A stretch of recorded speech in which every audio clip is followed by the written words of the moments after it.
Taj hotel and convention centre Agra में 10 दिवसीय millet food festival शुरू। बियॉन्ड द ग्रेन थीम पर आयोजित मिलेट फूड फेस्टिवल बाजरा खाद्य महोत्सव का उद्देश्य उन व्यंजनों की वैरायटी की जानकारी देना और उन्हें प्रदर्शित करना जो मिलेट्स का उपयोग कर बनाए जा सकते हैं। 26 अप्रैल को Taj hotel and convention centre Agra beyond the grain theme पर आधारित मिलेट फूड फेस्टिवल की घोषणा करते हुए रोमांचित है। 26 अप्रैल से शुरू होने वाले इस 10 दिवसीय फेस्टिवल का उद्देश्य पाक कला विशेषज्ञों द्वारा तैयार किए गए सुपर फूड की बहुत ही बड़ी वैरायटी की लज्जत का बेहतरीन एहसास कराना है। संयुक्त राष्ट्र महासभा UNGA ने खाद्य और कृषि संगठन FAO के अनुमोदन के साथ वर्ष 2023 को international year of the millets घोषित किया है और ताज होटल एंड कन्वेंशन सेंटर इस अनूठी पहल का हिस्सा बनने पर गौरवान्वित महसूस करता है। होटल के शेफ ने पारंपरिक तरीके से पकाए जाने वाले खाने में मिलेट्स के उपयोग का पता लगाने के लिए कई तरह की पहल की, जिसमें फसल उगाने और मिलेट्स पकाने की विधि के बारे में जानकारी हासिल करने के लिए आगरा के पास टूंडला गांव का दौरा किया गया।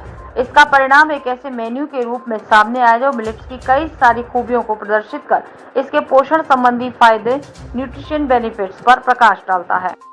ये फेस्टिवल होटल के स्पेशल रेस्टोरेंट दावत नवाब में होगा। शाम 6:30 से 11 बजे तक खुला रहेगा।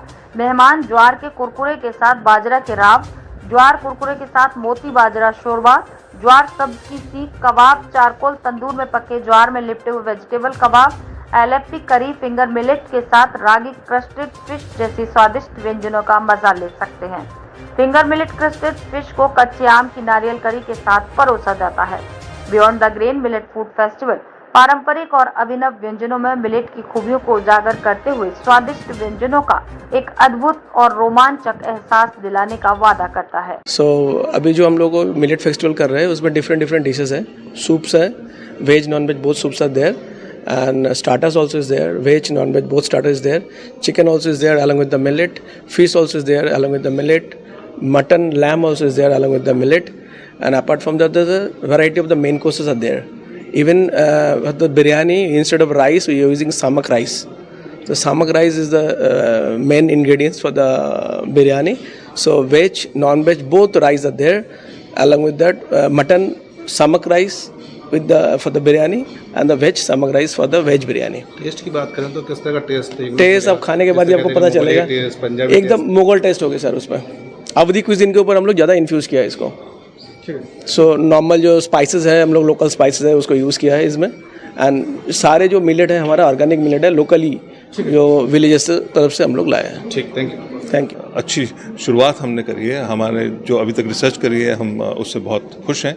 We are very convinced and जो हमारे गेस्ट हैं when they will come here, I am very sure that they'll be very happy to see what we have created, and also taste wise it's going to be a wonderful experience. Indian decor, you'll be able to experience it now, but this is I think more about the food and the recipe and the millet as a grain. So that is more enticing and that is more interesting. And when it comes to food, as Chef was saying just now, that we have tried infusing all kind of millets in all kind of dishes, whether it is the soups or the starters or the main course or the desserts. So